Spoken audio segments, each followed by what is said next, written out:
तीसरी आंख, तीसरा नेत्र सब में है। ये जितने बैठे हुए हैं जान अचान सब में तीसरी आंख है। और ये जितने भी बैठे हैं सब में दो आंख, शरीर की दो आंख और जीवात्मा की एक आंख, तीन आंख हो गई। शरीर की दो नाक और जीवात्मा की एक नाक, तीन नाक हो गई। शरीर के यानी दो कान और जीवात्मा का एक कान, तो तीन कान हो गए। कथा वार्ता में आपने ये कभी कहीं नहीं सुना होगा कि तीन आंखें तीन कान है। नहीं, हम आपको बता रहे हैं कि तीन आंखें तीन कान है। और तुम उसको तीनों को काम मिला सकते हो, देखने का भी, सुनने का, सूंघने का। तो ना ये सुगंधी खुशबू, आप जो बाहर से हवा लेते हो नाक से मुंह से, तो उसमें क्या दुर्गंध और सुगंध, और दोनों का पता चलता। तो उसका स्रोत यहाँ जीवात्मा के कान नाक से लगा हुआ, इधर में जो शब्द सुनाई देता जीवात्मा के कान से लगा हुआ, इधर में जीवात्मा की आंख से ये लगा हुआ एक रूप है, ये सुंदर है। फौरन उसका उसे आभास होता है ये रूप है सुंदर। पर बाहर के स्रोतों का जो स्रोत है, जो दरवाजे, उनका इतना ही काम है कि बाहर के कान आवाज पकड़ेंगे, अंदर वाले कान को दे देते हैं। बाहर की दुर्गंध पकड़ेंगे सुगंधी, तो अंदर वाली नाक को देंगे, और बाहर वाले रूप को देखेंगे आके, तो अंदर वाली आंख को दे देती है। वही तो सब कुछ जानेगी। अगर उसको नहीं देंगे तो जानेगा कौन? क्योंकि चेतन तो हुआ है, उससे निकल गई तो आंख ही है, कान ये, नाक ये, कुछ नहीं करते, कुछ नहीं। न देख सकते, न हिल सकते, कुछ नहीं, न सुन सकते, कुछ नहीं, न सुन सकते। इस शरीर मुर्दा है, पड़ा हुआ है। तो इसलिए ये अमूलक मनुष्य शरीर है, लेकिन किराए पर आपको थोड़े दिन के लिए दिया गया और इसकी कोई भी कीमत नहीं। ये ऐसा अमूलक किराए पर आपको मिला, इसीलिए मिला है कि आपकी बार खत्म ना हो जाए तुम्हें, ये स्वर्गों की पूंजी खत्म ना हो, यानी मरो मत। इसके पहले ही तुम अपना रास्ता चल दो और अपने मालिक को प्राप्त करो। जहां से जीवात्मा जिस गद्देश से, जिस धाम से, जिस खजाने से, जिस भंडार से आई, उसी जगह पर इसको पहुंचा दो। और आप वहां पहुंच जाओगे तो जन्म मरण चार खानों का और ये मनुष्य शरीर और नरकों का कभी नहीं छूट सकता। जन्मोगे मरोगे, जन्मोगे मरोगे। अभी इसमें से निकालेगा, पशु में बंद कर देगा, इसमें निकाला पंछी में, इसमें से निकाला कीड़ों में, इसमें बंद कर, इसमें से निकाला तो नरकों में बंद कर देगा, पर रोते रहो आप। ये जीवन फिर नहीं मिलता। आपकी मिल गया, जो चाहो तो करो, और जो भी करोगे वो अपना भोगो। उसने कहा हम तुम्हारा नहीं भोगते। तभी उसने तुम्हारी रावण में लिखा कि काल रूप में तिनकर भ्राता, हे भाई मैं उन जीवों का यानी दयाल और काल रूप हूं जो अच्छा बुरा कर्म करते हैं, उसकी मैं सजा देता हूं, उसका मैं आराम देता हूं। मेरा काम उनको बिगाड़ने का नहीं, न नष्ट करने का नहीं, न पुण्य नष्ट करता हूं, न पाप नष्ट करता हूं।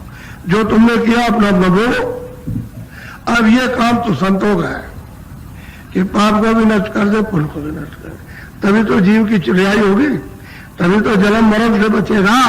अगर कुछ भी उसका रह गया कर्जा, तो वो कर्जा जिसका लेन देन वो जल में जलमाएगा मारेगा, जलमाएगा मारेगा और अपना कर्जा वसूल करेगा।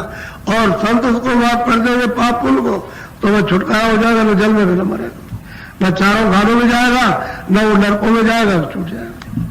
वो मिलना चाहिए महापुरुष, वो नहीं मिलता महापुरुष। इसलिए सुबह आपको बताया था कि गोस्वामी जी महाराज ने अपने राजापुर गांव में 24 साल के पहले ही इस मनुष्य रूपी मकान में उन्होंने उस प्रभु को प्राप्त कर लिया, पा लिया, प्राप्त कर लिया, अपनी आंखों से देखा। कोई ना उनके से स्वर्ग छूटा, ना कोई वैकुंठ छूटा, ना ब्रह्मा विष्णु महादेव छूटे, ना ईश्वर छूटा, और ना उनका ब्रह्म छूटा, ना पार ब्रह्म। सब कुछ पाने के बाद उनका मैंने सत्पुरुष पाए, मैंने अलग पुरुष पाए, मैंने अगम पुरुष पाए, मैं अनामी धाम में पहुंचा। और उसी रामायण में जो आप पढ़ते उसमें लिखा है एक अनिया नामा अग सज्जानंद प्रभु धामा, कहते एक, दो नहीं था, और वो पहले एक ही था। उस समय पर जब अकेला था वो, तो ना अगम लोक था, ना अलग लोक, ना सतलोक था, ना पार ब्रह्म था, न ब्रह्म था, न ईश्वर, न ब्रह्मा थे, न विष्णु थे, न स्वर्ग था, न वैकुंठ था, न ये विष्णु तो पहले एक ही था, एक वही एक था। कहते हैं व्यापक ब्रह्म विरुद्ध जो हुई, कहते हैं सबके ऊपर व्यापक, उसी का ही ये सब खेल है, उसका ही। लेकिन ये है कि उन्होंने अगम लोग और अलग लोग सतलोक, उसमें सतपुरुष को स्थापित किया, अलग लोग में अलग पुरुष को और अगम लोग में अलग पुरुष को। इसमें तीनों में एक रस, छोटे बड़े तो जरूर है लेकिन एक रस है, और मालिक का इनमें निज रूप है, उसमें किसी तरह का कोई विकार नहीं, और ये तीनों स्थिर है। वो तो स्थिर है ही, अनादिधाम तो स्थिर है, लेकिन रचना का जो विस्तार हुआ वो सतपुरुष से हुआ, सतलोक से हुआ। उन्होंने रचना की 16, उन्होंने अपने पुत्र जो है यानी अपने देश से 16 वो पुत्री कहलाते उन्होंने भेजा कि जाओ तुम, मैंने रचना रच दी है और तमाम मंडल, तमाम लोक यानी तमाम ब्रह्मांड बना दिए, अब तुम नीचे चलो और वहां चलते रहो। उन्होंने अपनी आवाज पर उतार दिया। इन लोगों ने उसी आवाज पर लटक कर यानी टंग करके खूब अच्छी तरह तपस्या की है। तब करते करते करते करते कितने कल्प बीत गए, तब वो सतपुरुष खुश हुए। तो उन्होंने कहा मैं तुमसे बहुत खुश हो गया हूं, तुम क्या चाहते हो? तो उन्होंने कहा कि हमको एक छोटा सा राज चाहिए। तो सही सच्ची बात तो यह है कि जीवात्माओं के, सुरतों के, रूहों के बगैर कोई रचना हो नहीं सकती, क्योंकि ये तो मसाला है। तो अब चेतन का क्या चीज दी जाए जो इसमें खड़ा हो जाएगी इस जड़ में? तो बगैर रूहों के, बगैर जीवात्माओं के यानी कोई रचना नहीं हो सकती है। तो उन्होंने सुरतों को दान में दे दिया। दान कहते हैं खुशी, बख्शीश में दिया। ये जितने भी जीवात्माएं आई हैं, मनुष्य शरीर में, पशु शरीर में, पंछी में, कीड़ों में, जल के जीवों में, थल के जीवों में, जितने भी आई है सब बख्शीश में, खुशी में दी गई। तपस्या के एवज में दे दिया मालिक, और अपने देश से सब मसाला खर्च कर दिया, यानी निकाल दिया बाहर, सब मसाला जितना भी है, और इनको दे दिया राज। अभी अपना अपना राज करके और आप पर हुकूमत कर रहे हैं इन्हीं पर। और जब ये वापस जाने लगी तो इन्होंने देखा ये तो सब निकल जाएंगे, तो बहुत चले गए, बहुत।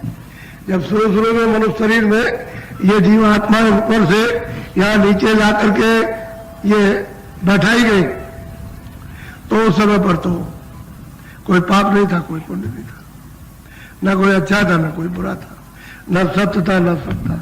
सबका ये घाट खुला हुआ था, सबकी आंख खुली थी, सबके कान खुले थे, सबकी नाक खुली थी, और सब देख रहे थे। और मतलब ये कि 1 लाख बरस की इसी मनुष्य शरीर की उम्र थी, 1 लाख बरस की। इतनी लंबी आपको स्वास्थ्य दिख रही थी। 1 लाख बरस पूरा करने पर तब ये शरीर छूटेगा। तो बस वो रोज जाते थे, जब 1 लाख बरस पूरा हुआ तो सीधे वापस निकले, और साफ सुरते उस खेप की सतलोक में चली गई। फिर उन्होंने दूध उतारा, क्योंकि भंडार मिला था, फिर उतार करके ले आए, तो 1 लाख बरस पूरा होने पर वो भी चली गई। तो तुम रामायण को पढ़ते हो कि बुद्धि टकराते हो?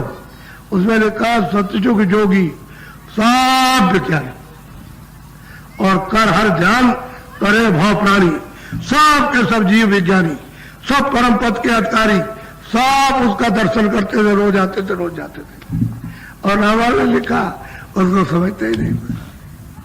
तो अंधे लोग और मतलब पढ़ते हैं और बैरों को सुनाते हैं, क्या पता चलेगा?